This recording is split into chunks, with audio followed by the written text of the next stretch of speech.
Thanks, Rez, for talking with us.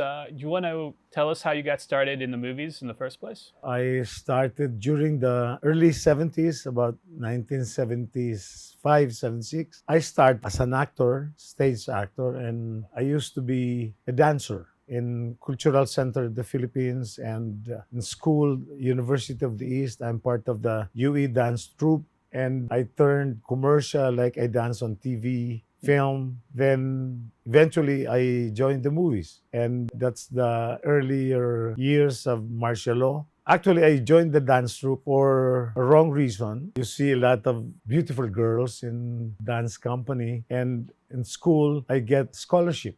Then I started dancing on TV, and talent managers saw me and offered me a movie. That's where and how I started. This is still early 70s during martial law.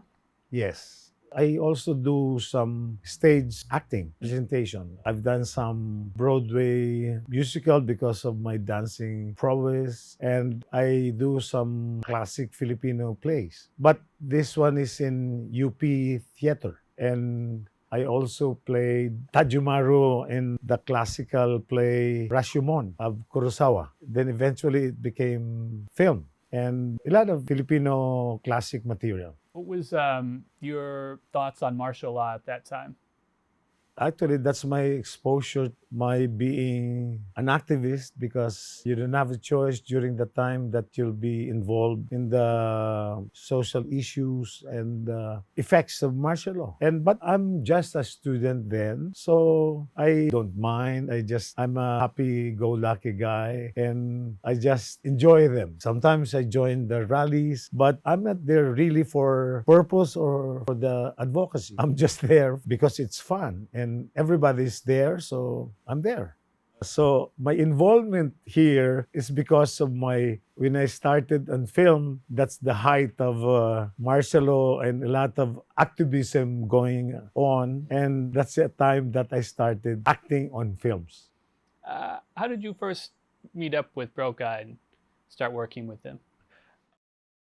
1976, that's where Lino Broca offered me a role in the movie Insyang. And the movie Insyang is the first Filipino movie was invited in Cannes Film Festival. The plot or the story in Insyang is about the social situation of the the country, the poverty, the hardship, everything, corruption in the government. Lino Broca captured all of that. In Insyang, it's a movie that you cannot only feel the hardship, you can smell the poverty in that movie. And the storytelling is so nice that, of course, it didn't resolve anything. It's just a story about Insyang, what happened to her, how thus poverty affects her. It's a very nice social statement, the message of the movie. And Lino Broca, I'm sorry, but he's not a politician. We can say he's a socialist. He is much interested in people, and he's a good storyteller. He can capture everything in a movie. Like, he knows how to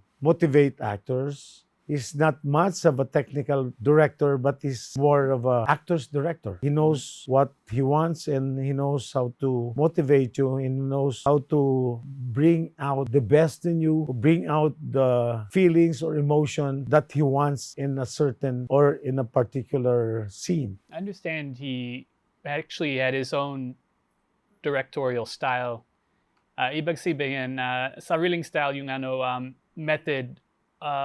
He would act before he would show his actors what he wanted from them exactly by acting it out. Not necessarily, not all the time. He'll act it up for you. He can give you freedom, how to do it. But sometimes if you cannot get what he wants, he'll do it for you. He'll show it, and he'll just control you, like add more about 20% or minus 50%. And for me, he's my exposure, one of my exposure as a serious actor. Because before that, for me, acting is just play. It's just having fun. But with Lino, that's the first time I took it seriously. But Of course, I'm not saying that my other films is not good, but I've done a lot of classic films with which is supposed to be classic now. Like I'm talking about musical film like Ani Batong Bakal, Bongga Kaday, Rock and Roll with Nora Honor, and it's a type of sing and dance movie, but it's kind of serious because we also tackle social issues and personal relationship. During that time, it's in time, or we call it in Tagalog, napapanahon. At that was 40 years ago. So now, that movie is supposed to be not so serious movie. It's a classic now. Mga film students is trying to study this kind of films. And it was directed by Mario J. De Los Reyes. And he's also one of a good director. And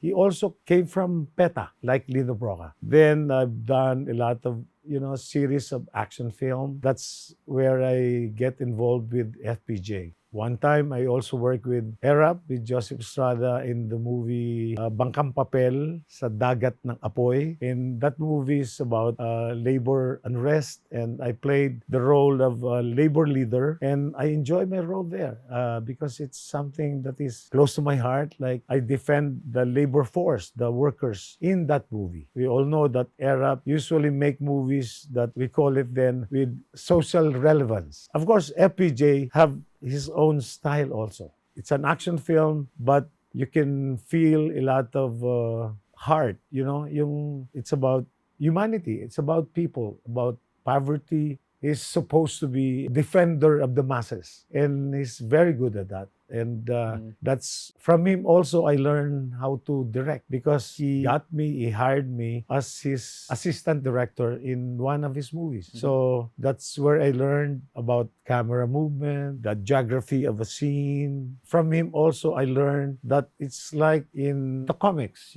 it's a storyboard that you tell story by frame. He taught me that simple. Read comics and you will see where the characters should look from left to right, right to left, and camera works, or how to, but it's not really good in sort of motivating actors. So it's an advantage if you're a good actor when you work with FPJ, because FPJ will take care of the technical side, the blocking, but not much of the emotional or feelings involved in that particular scene. What's it like working with Broca versus Estrada versus FPJ?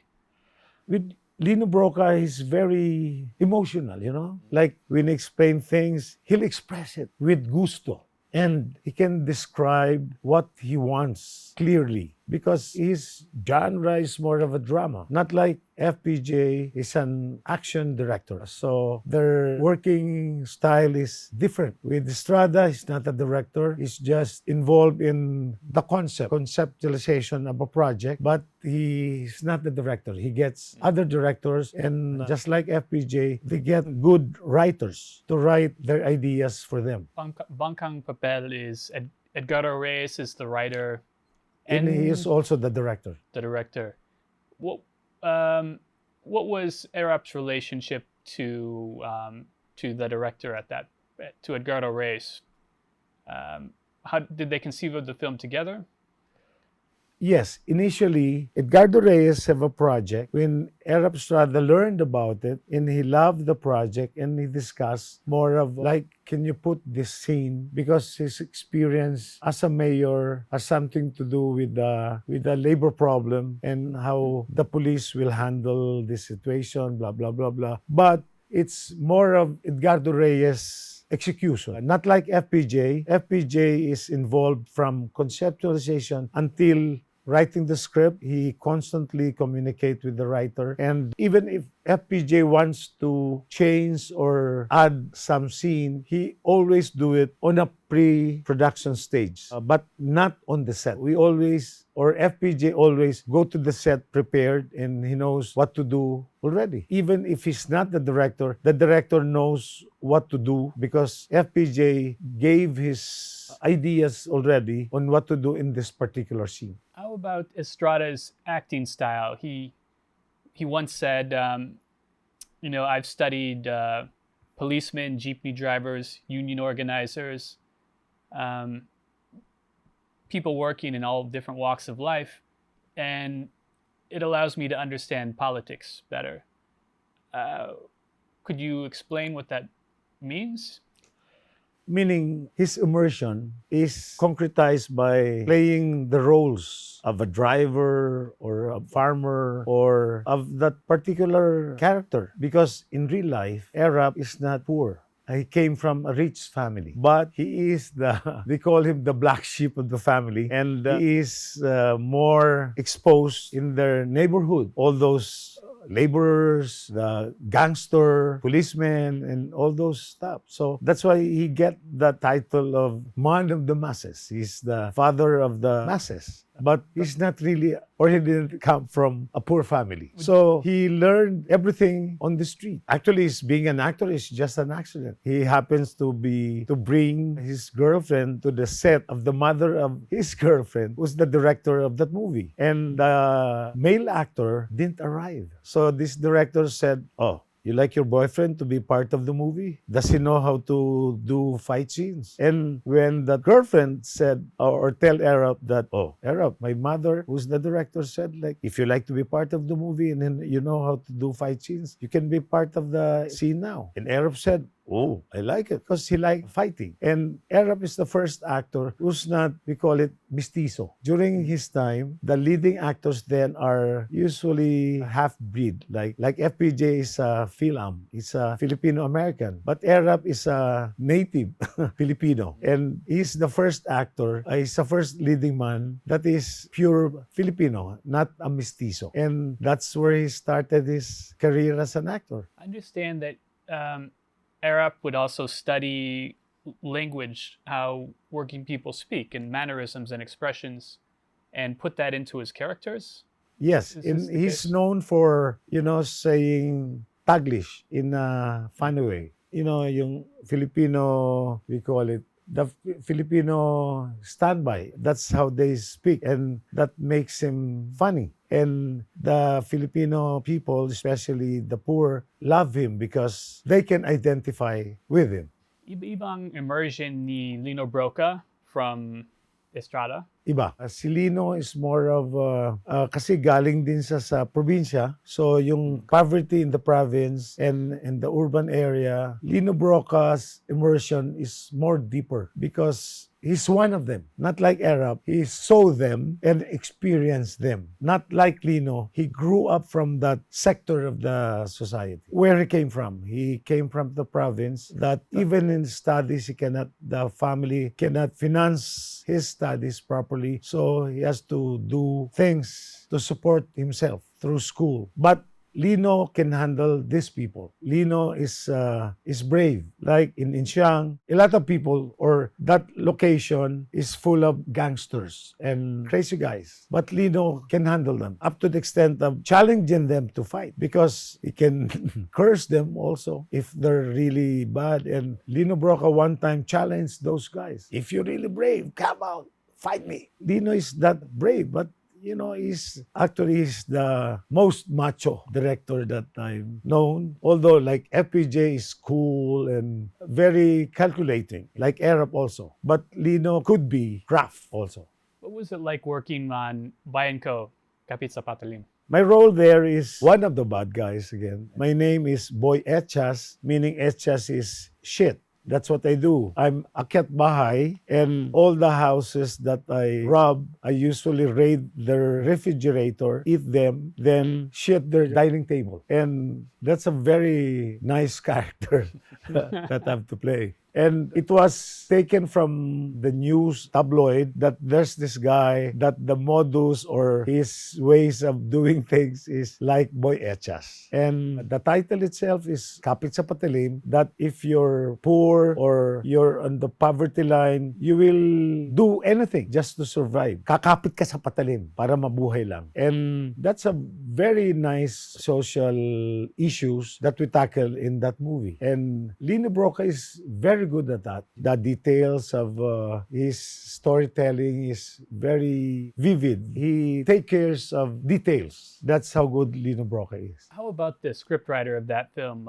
Pete Lacaba? Peter Caba is another guy that is very aware of the social situation of the country, and he's also involved in activism. He's an activist. That's why he can write them with first-hand experience. And he's a very good sociologist. He can analyze intellectually a certain level of a Filipino, or whether you're from the urban area or from the rural area. And they're very intelligent person. That's why they can write it properly. How would you compare how that film is written versus Edgardo Reyes' Bangkang Papel? Edgardo Reyes' style is, there's more, he uses a certain parallelism up to the point that it becomes surreal somehow. There's something happening here, and at the same time, there's something happening in this side of life. In the end, he'll show how those areas can intersperse the labor problem, the personal problem, and it so happened that Lino Broca deals more on the character. He is character-driven materials. With Edgardo Reyes, it's more of the plot-oriented. He follows the plot. That's how I see the difference of two filmmakers. As far as acting goes and the characters that you play, now that you mention it, Boy HS, it's a much more specific type of character, maybe more unique than the union organizer you play in Bangkang Papel.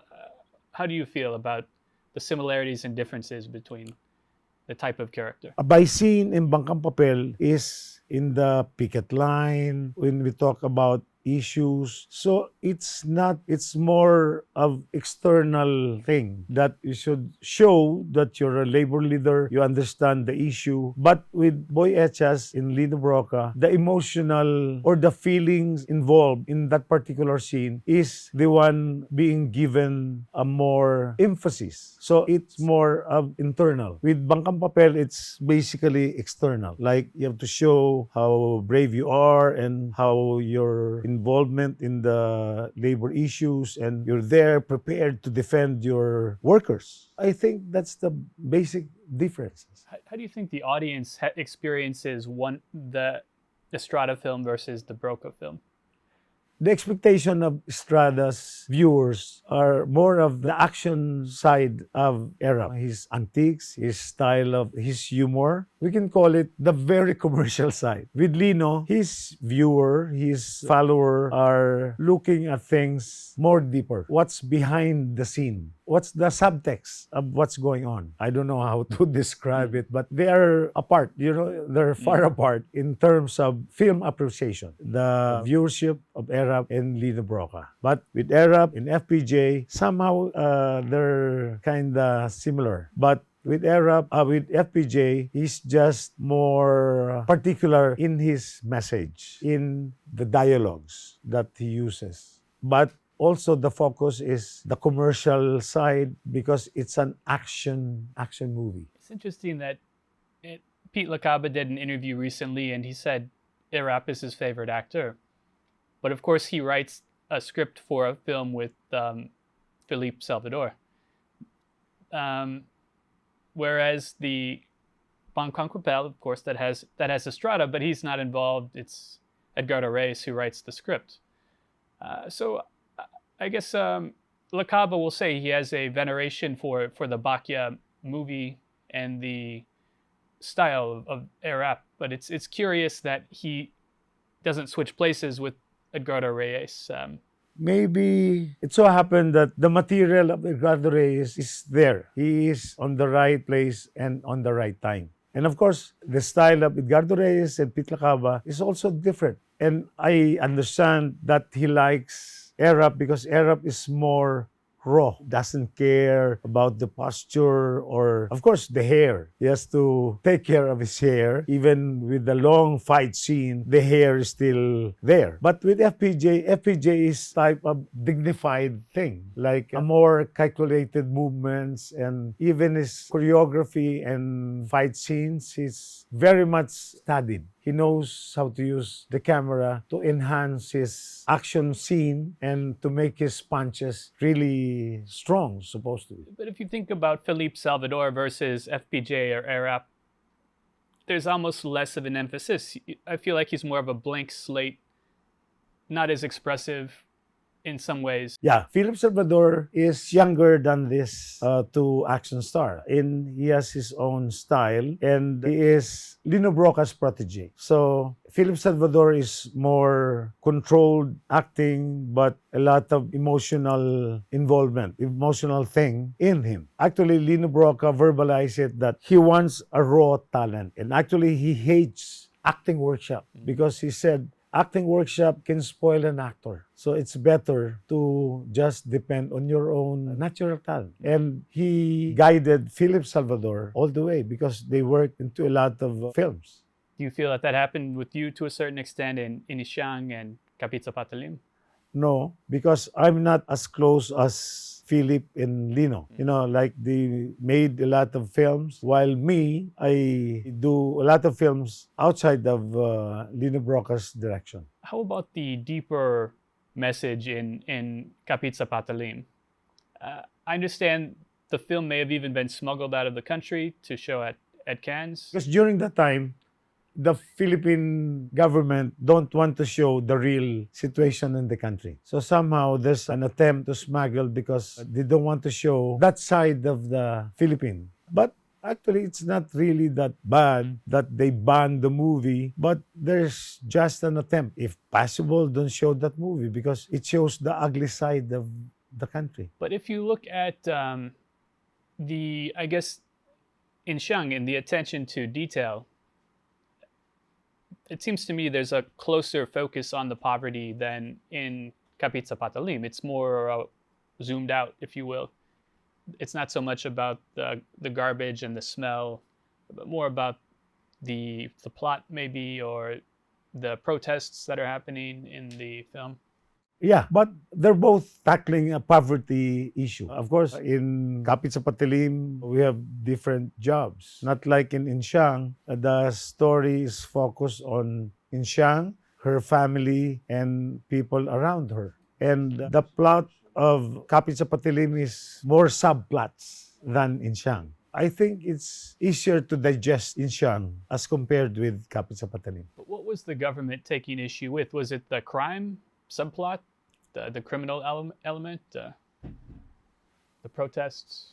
Yeah, actually, because the guiding principle during that time, we just have to show the good, the beautiful, and that sort of. They discourage showing poverty, they discourage showing hardship, they discourage showing government mismanagement of the country. So meaning they want to show what is something good and something beautiful in that particular era, that particular time. And that time there's still censorship. I understand Broca, when he was making the film, he was going to rallies during the day and shooting at night. Were you observing? Were you participating in the rallies still at this point? No, I just participated during the EDSA revolution. But that's mid-70s, and I just don't care then. I just watch them, but I don't participate. What's your feeling at that time about how politics are turning? I'm young and I just enjoy life, and I'm chasing girls during that time. And for me, I'm not affected with that. I'm having a good time with my job. And actually, I stopped studying during that time. I didn't finish school because when I started, I'm taking up engineering, and I reached fifth year subjects already because I'm taking up Bachelor of Science in Electronics Communication Engineering. That's a 5-year course. And I have some fifth year subjects already. And I stopped because I'm earning already because of film film, and I said, I think I don't need this course, which I regret eventually.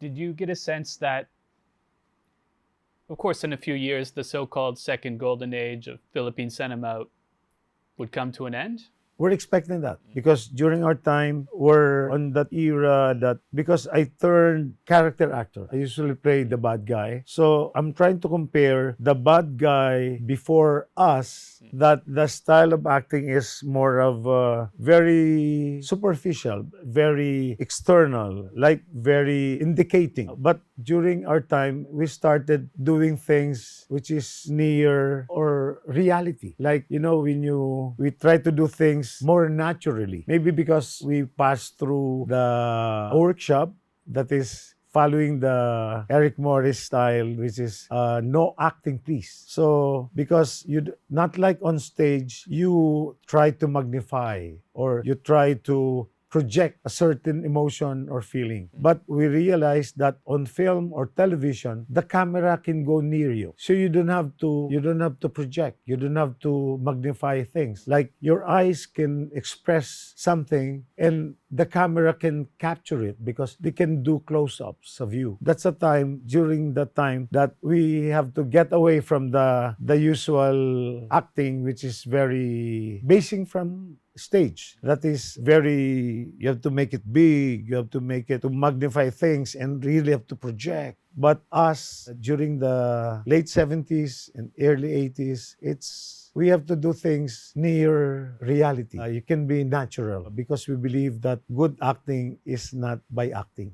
How's that?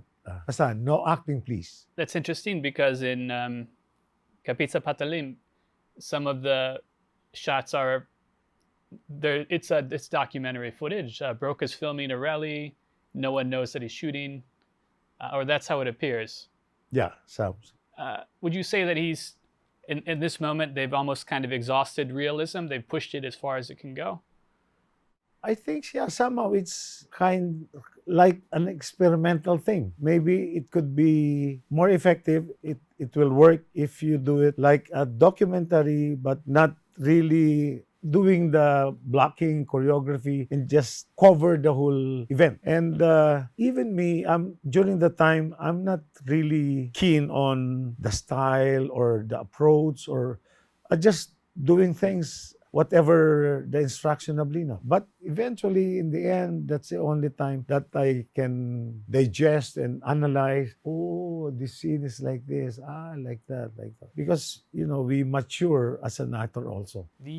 If you compare Insyang to Kapit sa Patalim, Kapit sa Patalim is much looser.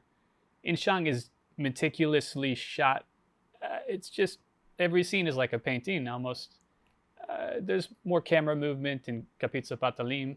There's a long zoom when you're in the restaurant with Philippe Salvador and it's raining and he zooms across the street. You would never see that type of shot in Insyang, I think, Yeah. from the 70s. The style has changed drastically, I think.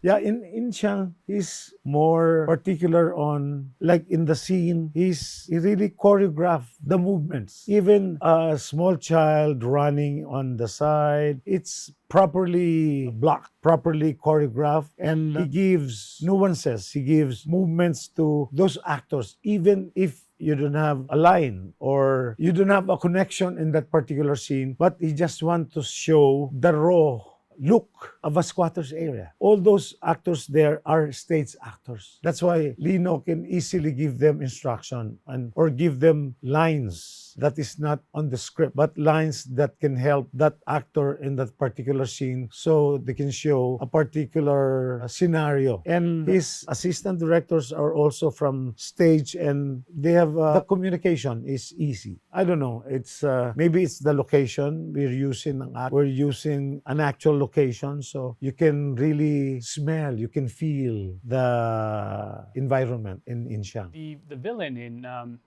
Kapit sa Patalim, Paquito Diaz plays him.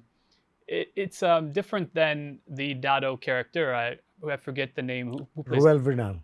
Yeah, very different type of villain. Maybe in Insyang, the villain is more complex because he has there's a love subplot. The mother. But if you look at Paquito Diaz's character in Kapit sa Patalim, it's not as complex of a villain character. Maybe more formulaic or something. Yeah, Paquito Diaz is Paquito Diaz. When you watch him in this movie, it's the same person in that movie. His acting style is Paquito Diaz, and he's good at that. So I think the difference is Ruel Bernal, the Dado character in Insyang, is younger than Paquito, and like Lino Broca said, no bad habits yet. You can still correct them or us. Not like Paquito has been an actor for so many years, and that's his style, which is he hold on to that because it works for him. So in all FPJ movies, when you see Paquito Diaz, he's Paquito Diaz. He's good at that. He's there. That's his acting style. Do you think Broca's work in television influences the way his movies change in the 80s versus the 70s? He hates television because on TV, you don't have time to motivate the actors. You don't have time to rehearse. You don't have time to block. He always verbalized that. He always say, I hate television because of the time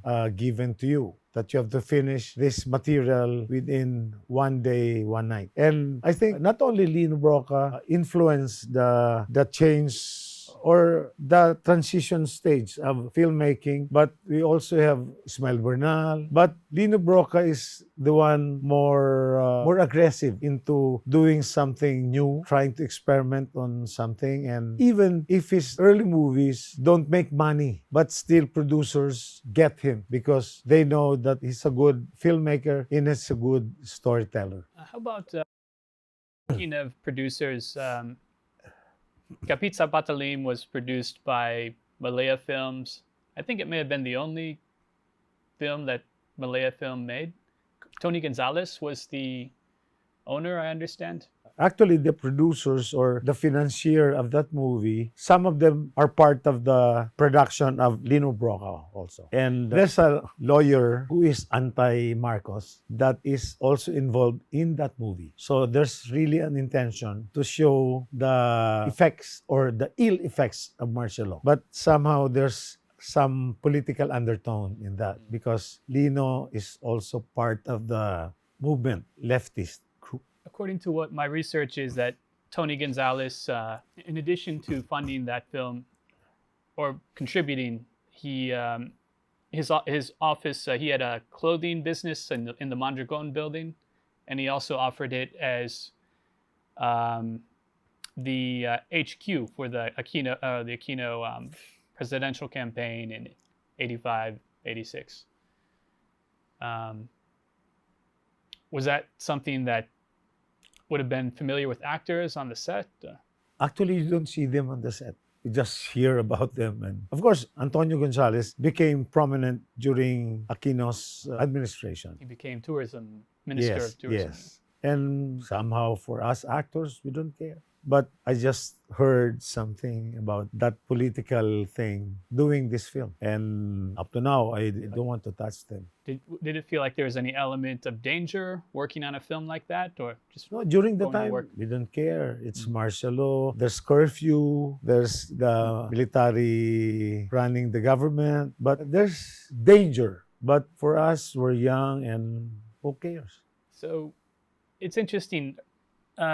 Earlier, I suggested maybe Broca was a political figure of sorts, and you said no, and you're right, because, of course, he's appointed to the Constitutional Commission, but he leaves. On the other hand, Estrada has a very successful political career before and after that moment. He's mayor and then senator, president. And remember, Estrada is one of the government officials who sort of initiate the kicking out of the American base. During that time, he's way ahead of his time. He's anti-American without really appearing as a communist or, he's a Filipino and he thinks that it's not good for the country. I mean, the presence of the American base. And actually, up to his presidency, that's why he was kicked out from his position, it's because he didn't submit to the American whims. Like, actually, not everybody know about this, but Clinton wrote Arab to let go of the all-out war campaign against the Muslim separatists, the MILF. But Arab didn't listen to the American. Like, what more, when he received the letter of Clinton, he said, I cannot pull out my troops anymore. So that's the start of the end of Arab presidency. That's why he was kicked out in that position. Comparing Broca to Estrada, Broca's seen as more of a leftist. Estrada is not seen as a leftist at all. But it's Estrada who becomes the political success. Yes. Versus someone who seemed more political ends up not being political at all, or just stopping his participation in the Constitutional Convention. What's your take on the two trajectories, and why do they seem maybe that they could be similar, but they end up diverging substantially? I'm saying that Lino is not a politician because he didn't run for any government or any political position, or he didn't accept any government work or government office. But his politics is very much obvious because he's a socialist. He's more concerned with poor people. But Arab is a politician. His politics is by running to become a mayor, then senator, then vice president, then president. So they have their own style of politics. Why are all these labor films made in 1984? It's not just Bangkwang Papel and Kapit sa Patalim, but also Sister Stella L is made in the same year. What's your take? This theme doesn't really pop up in Philippine cinema so much, just mainly that year. Because martial law is fresh by then. So the experience was sort of very obvious. They're after this labor group because it's obvious that they're being used by the left. They are front organizations of the leftist group, and they are very vocal. They do a lot of movements. They do a lot of action in terms of protesting. And the labor group is, it's easy to mobilize them. That's why they're organized. Of course, everybody knows that this labor group is left-leaning, and this labor group is sort of right-leaning ideology. And I think during that time, it's I don't know, it's an in thing to do during that time. Do you have any closing statements? No, I'm in this stage of life being an actor that I like to do something with the industry, in the industry, that I can be remembered as Rez Cortez, not only the actor, but Rez Cortez that is concerned of the industry, the movie or film industry, not only my being an actor. That's why, because I know we're on another transition stage. There's no film now. We're using digital, HD, filmless film, and all those stuff. So we're on the transition that even the filmmaking style is different now as compared as before. But now I'm more concerned of regulating the working condition of the film workers. And actually, I got it from Lino also, because we're together into trying to organize a labor union or a trade union during that time. But the labor laws, the Philippine labor laws, don't allow us to organize because we are considered casual workers, independent workers. That's why the law don't cover us, because we cannot organize as a labor organization and we cannot have our own collective bargaining agreement. But now that one changes. You can negotiate or you can demand to regulate the working condition without organizing a labor union. And before, we cannot organize because we don't have an employer-employee relationship, because we are independent workers. But now, the Department of Labor and Employment said, as long as, even if you work just for one day, you establish already that employer-employee relationship. But you still have to be organized to demand or ask that our working condition can be regulated, because as of now, we don't have working hours. We work 10 hours, we work 15 hours, sometimes 24 hours, and we're just paid for one day. What's your take on the problem of archiving in film in Philippine cinema. I understand a lot of Estrada's films were lost in a flood, and of course the ECP's archive that was set up was neglected for years after EDSA. Yeah, there's no government effort. Actually, during the time of Marcos, we have the ECP, the Experimental Cinema of the Philippines, which is headed by Amy Marcos, the daughter of President Marcos, and they have unorganized archiving. They bought equipments, but after Marcos' time, no upgrading of equipments and no budget for archiving purposes. It's good that FPJ have that vision that I'll do my own preservation of my own film. I'm not even sure if a master negative still exists for Kapit sa Patalim, and I think Pangkang Papel there may be, but I'm not sure. I hope one day to watch these films in higher definition, because I'm using, especially Kapit sa Patalim, very low quality telescene. Yeah, I don't think they have that. I think they have a copy and then they recopy it, but not the master neg. So especially Erap's film, because his office where he kept his films was really flooded and you cannot recover all of them actually. So the Erap film that is coming out now came from a print, a copy also. So it's not good. The material there's a big gen loss out of this material.